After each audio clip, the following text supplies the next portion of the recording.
To give you an update on where we're at. So I'm pleased to report that assessments continue to show that fuel on board the capsized HMS Manawanui continues to be contained. There are reports of some small leaks, but these are very small amounts, and they're from the pipes that take the fuel around the ship, not from the storage tanks. Current indications are that little to none of this initial fuel has come onto any beaches or onto the reef, and Maritime New Zealand modelling estimates that only 10% of this is likely to remain longer than 24 hours. This is because it is being dispersed out to sea by wind and waves. Divers from the Royal New Zealand Navy and Samoa continue to assess the Manawanui daily.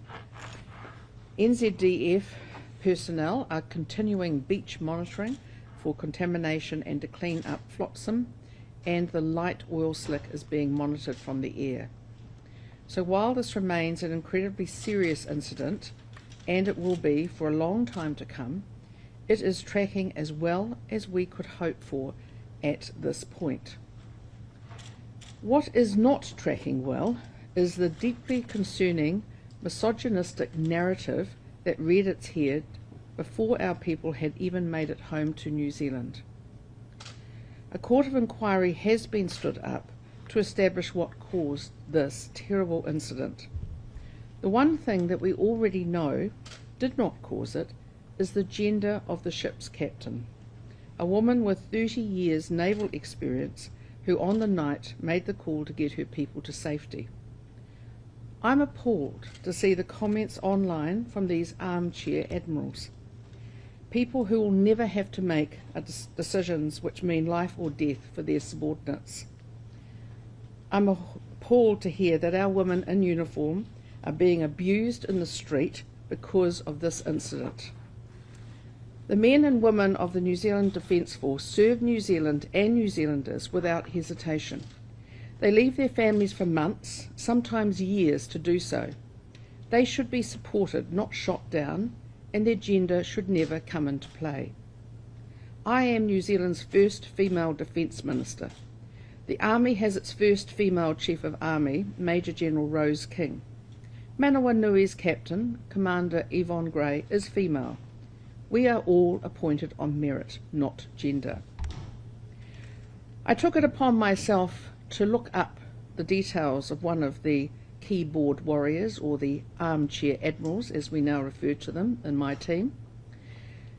He's from Melbourne in Australia, commenting in a very negative way on our Royal New Zealand Navy, and particularly the women. I looked to see what else I could find about him.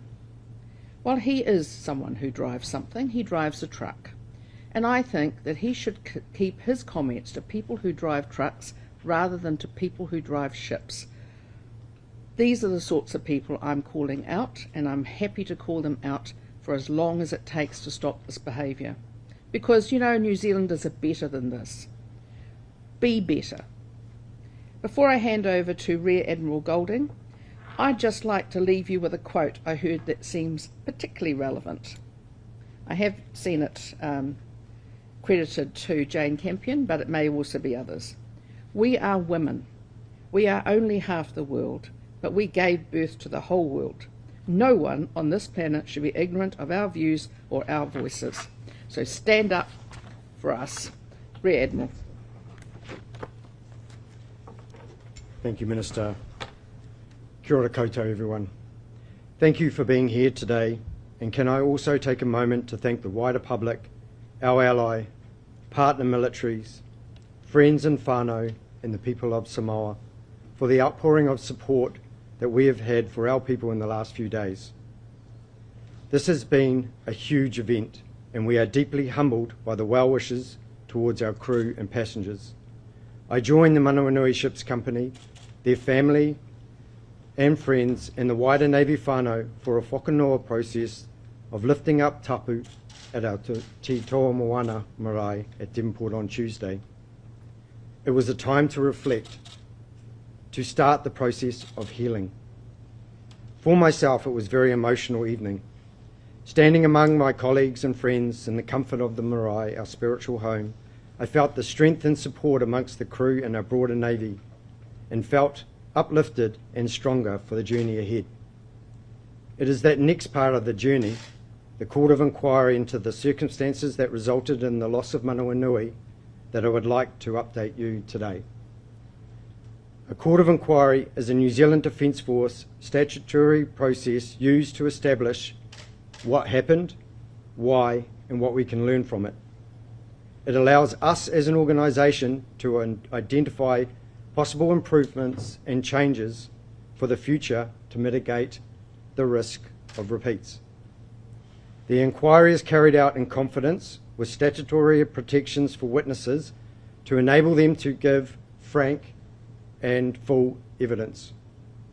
In the terms of references, I have directed the court to look at the following matters: the sequence of events leading up to the loss of the ship's activity at the time of grounding, the location, the grounding itself, damage control following the grounding, the loss of the ship, notifications of the event, injuries, environmental aspects, organisational aspects relevant to the loss, such as systems and people, material state relevant to the loss, and general areas. This is, as you can imagine, an incredibly complex investigation that requires a high level of detail, specialist skills and integrity in order to ensure that it is conducted to the standard we expect. Because of that, I'm pleased to announce the members who have agreed to be part of the Court of Inquiry. Firstly, the President will be Commodore Melissa Ross. Commodore Melissa Ross joined the Royal New Zealand Navy in 1993 as a Marine Engineering Officer. She was one of the first women in the Royal New Zealand Navy to go to sea on an operational warship. Commodore Ross has previously held the position of Deputy Chief of Navy and Commander Logistics. She will be joined by Captain Andrew Mahoney, Group Captain John McWilliam from the Royal New Zealand Air Force, and Captain Dean Batalana, who has been seconded from the Royal Australian Navy. Counsel assisting the court will be Commander Jonathan Rowe, who is a barrister and a solicitor of the High Court. These individuals cover a range of military expertise across many areas, including hydrography, navigation, ship driving, operations, regulatory, technical and legal expertise. I am confident that this group of senior military personnel will conduct a robust investigation into the incident, obtain the relevant details and lessons learned. We especially appreciate the support from our Australian ally at this time, with the inclusion of Captain Batalana. I have directed the court to provide me an interim report by mid-November, and then to provide regular updates on the progress of their inquiry from there. I intend the report to be reviewed by a King's Counsel under an external legal review process to provide me with an independent assurance on the findings. Once complete, it is also my intention to release the final report, noting there may be some commercial and confidence, privacy or national security redactions. It is understandable at this time, many of you want answers. I understand, so do I. But that is what the Court of Inquiry process is here to provide us. Speculation at this point will only cause further harm, not only to the investigation, but also to those involved. It is important that you, as the public of New Zealand, know that we, as a Navy, are taking this event extremely seriously. We will be forever grateful that everyone involved walked away from this incident. We are well aware that the outcome could have been different. I remind you that our priority remains supporting the Samoan government to contain and mitigate any environmental impact as part of the New Zealand cross-government response. Samoa's priority is our priority. I'm now happy to take any questions. On the fuel situation, how confident are you that all potential leaks have now been found? For us, it's a process of daily monitoring and mitigating where we can. So the divers are conducting daily dives to determine the presence of any leaks if there is, and if they are actively working a plan to try and mitigate them. So not 100% confident at this stage? You can't rule out the fact that there could be further leaks? You're never 100% confident. How much fuel has come out of the ship so far? Do we know? No, I don't have that information. And how much was on it total? The total is approximately 950 tonnes. There were a couple of main storage tanks on the vessel, and there was also some fuel that came out at the initial capsize. Can you tell us if the fuel in those main storage tanks is leaking, or whether it was just residual fuel? It is our assessment at this time that the main tanks are intact, Okay, and so that the we- fuel is coming from residual fuel in the fuel transfer system, which is in short pipes. So just to clarify, the fuel that is in the storage tanks has not leaked out. You're confident of that? To our knowledge, from a couple of dives on that hull, the integrity of those are in place. We will continue to try and get more information in regards to that. What is the timeline for a salvage operation for this one? We're talking, I guess the real important part is to focus on the environmental containment and mitigation that's going on. That's our number one priority. At the same time, we're doing the court of inquiry. Once we understand the extent of Manawanui, we will be having those discussions around salvage options. That is working in parallel, but that is some time away, and we're talking months. We've had reports of 3 continuous streams of fuel coming out of the ship. Does that align with what you guys are aware of? There is obviously fuel coming out of Manawanui. We've seen that from our P8. As the Minister mentioned, it's tracking away from the island. It's breaking up, and our modelling suggests that only 10% of it is going to be around after 24 hours. You mentioned monitoring the impacts on the local environment as well. This is perhaps a question for the Minister, but what sort of compensation could New Zealand be liable for here? Well, I think you're possibly a little ahead of it, because the main thing is to fix this, and as we've mentioned, there are obviously we will stand by to make sure that we do whatever we can, and we're not looking at right at the moment. It's about stopping that damage so that there isn't an issue later on that we need to fix. That's a lot more expensive. So we're dealing with that. When would you be making a decision on, Well, on that, and how much would you? Well, I think that's just in the pie in the sky type stuff. I'm not going to go around speculating. I think we need to deal with the main issue, which is to make sure we deal with the environmental impact. Right now, at the moment, it's not nearly as bad as it could have been, but we're also very aware that there's a lot of fuel in those tanks, and we are undertaking, the Navy is undertaking everything it can do along with the rest of the Defence Force to make sure it doesn't go any further, and Maritime New Zealand's working closely with us as well as the Samoan government. Do you have Minister, the locals in Samoa. Any other chemicals on board? Any other hazardous chemicals on board the ship? Yeah, Sorry. So we're just- Minister, the locals in Samoa are upset that they haven't had an apology from the New Zealand government. Are you able to give them that today? I think it's really clear is that we're dealing with the government of Samoa. We're not making individual comments on individual complaints. We're obviously deeply traumatised. Frankly, our Navy has gone through a very tough time. We are dealing with the immediate issues, and anything like that, government to government, would be dealt with by the Prime Minister, if at all. So I think it's it's not for me, it's not for the Navy. It's actually something we would look at in the appropriate time They also once we said- know the damage. They that there also is. said it took 3 to 4 days to see clean-up crews there. It's not that long of a flight, I guess, so why did it take so long for Well, us I'm to sorry, see that's crews? just wrong. That's just entirely wrong. We had people on the ground basically within a day. That's just wrong. So just so, can I just clarify? We've had people on the ground. We've got spill kits. We've got HMS Tamar that's got spill kit on site around Manawanui, and we're walking the coastline every day, cleaning up and taking away stuff.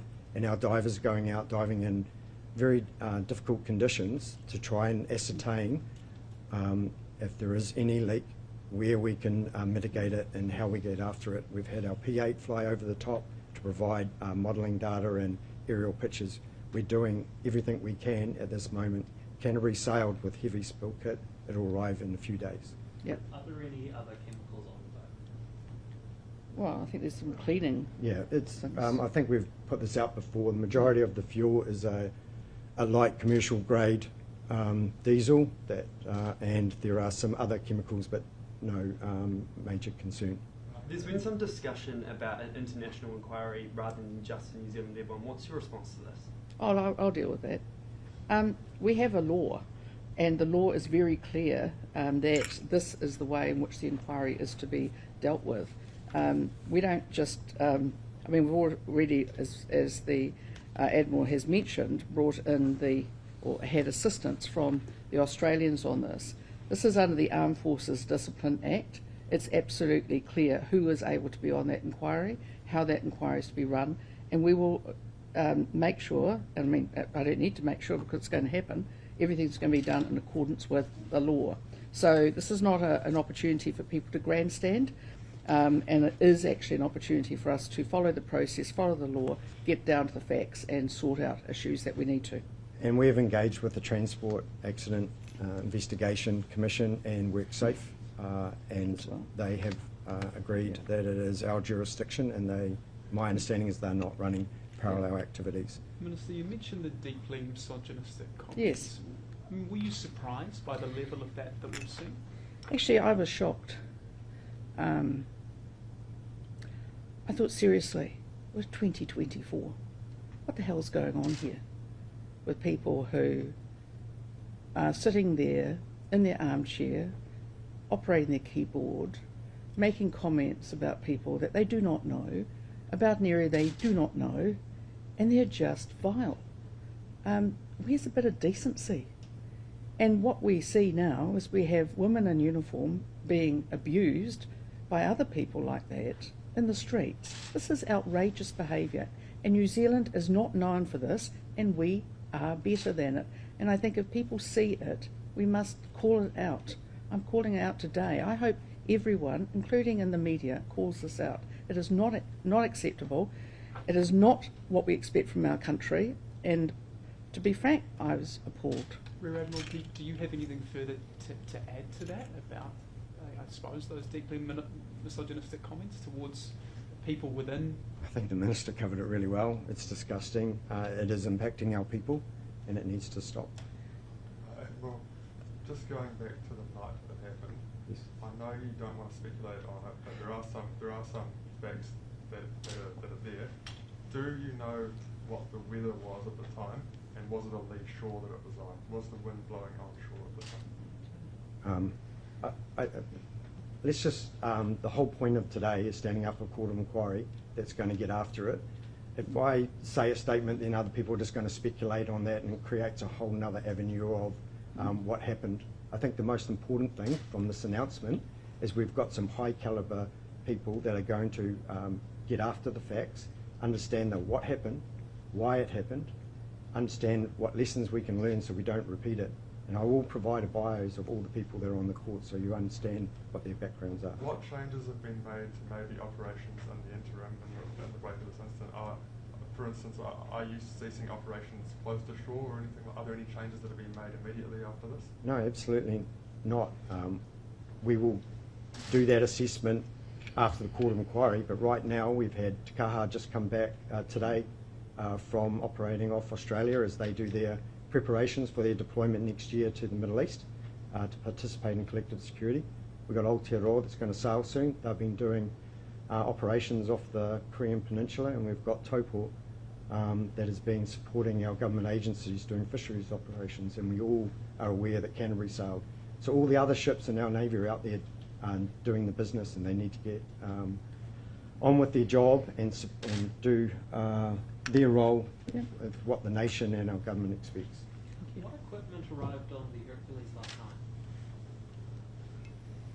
night? More people to assist with the cleanup. We've put Commodore Andrew Brown in theatre to support with the interaction and engagement with the Samoan government to assist in that, and some more people to help with the planning and the mitigation and support. Is there a need to get sensitive technology off the ship, or has it all been removed? We will conduct operations to remove some equipment. Are you able to tell us what that equipment is? No. I'm not going to No. get into that at this stage. Because so. it's sensitive. Yeah. Fair enough. And A are you good able question. Sorry, are you able to show us anything that was found on the voyage data recorder? You said that any ruled out the commando or was a cause? No. Is any- Just to give you an understanding, the importance of a court of inquiry, who are empowered to do the investigation, we are seizing all evidence, and the evidence is provided to them to do the investigation. So, no, I'm not going to speculate on what's in there at the moment, but it has been secured. It will be a critical piece of evidence that the court of inquiry, which I just announced, will get after. Samoa's authorities quote, ultimately want to extract all the fuel as well as the other waste material on the boat. So how's New Zealand going to do that? So the first part is to, and we're in negotiations with the insurer, so the first is determine that, and if there are a range of options that we'll do contingency planning for, either to recover, remove the wreck in total, or to remove the fuel and leave it there. All that is being longer term, as the Minister said, it's a stage that's being done in parallel, but it's a consideration for later. Right now, our focus is on the environmental protection and mitigation and monitoring in support of the Samoan government. Is there any, I guess, a certain time it has to be done by to make sure there's not further damage and any more further leaks to salvage the vessels?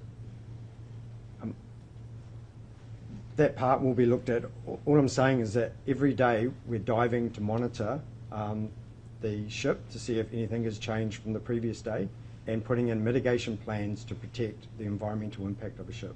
And That's about really all you can say. yeah, Sorry, just one last thing. There was 3 people from another government agency on the vessel. What agency was that? Oh, I can help you with that. Met Service and GNS. there was 7. Yeah. So Met Service, GNS, they were the only ones, weren't they? Yes, Mm. Minister. Yeah. And just lastly, are you actually able to do any repairs given the fragile state of the vessel where it is? Are you able to weld up those patches where it is on the seafloor now?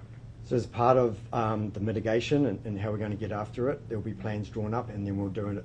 We'll use expertise from Salvage and Maritime New Zealand to determine what is the best approach. Have you done any repairs yet though? From my knowledge, no. Minister, the Commonwealth Heads of Government meeting is in a few weeks. Is this going to be embarrassing at all for New Zealand? No, as I've said on numerous occasions, no, it's not embarrassing. What it is that bad things happen. It's how you handle them that really defines yourselves and your country. So the Navy, New Zealand Defence Force, the government, all of government is doing everything we can to prevent an environmental disaster, and everything that we're doing, I think, is so far working along quite well. So no, it's not. It's been quite interesting the number of people who have come out and said that they've had a ship that's had an accident or something's happened. I saw the other day that one of the ferries had an accident too. These things are difficult to deal with. This is a very hard time, but I don't feel that from any of the other governments. I think everyone's saying, we're here for New Zealand, we're here to help, and they've been incredibly supportive. It's been heartening to see the support that we've had from other navies, other defence forces, other governments who have reached out very quickly to offer support, any support they can give. And the Admiral just mentioned HMS Tamar, which is a UK, obviously, Navy ship, Royal Navy ship. It was working with us anyway, so I mean, we just work together. We don't worry about embarrassment. We worry about fixing things. We know a lot of the Navy vessels, including Manawanui, was under the care of third-party contractors because of staff shortages in the Navy. Is the services provided by those third-party contractors as part of that review? Third party. So the contractors who provide the care and custody and maintenance of these vessels inshore, is their actions part of the review? So our strategic partner, Babcock, yes, as part of the maintenance review, both the Navy and our strategic partner will be part of the review, the documentation, correct.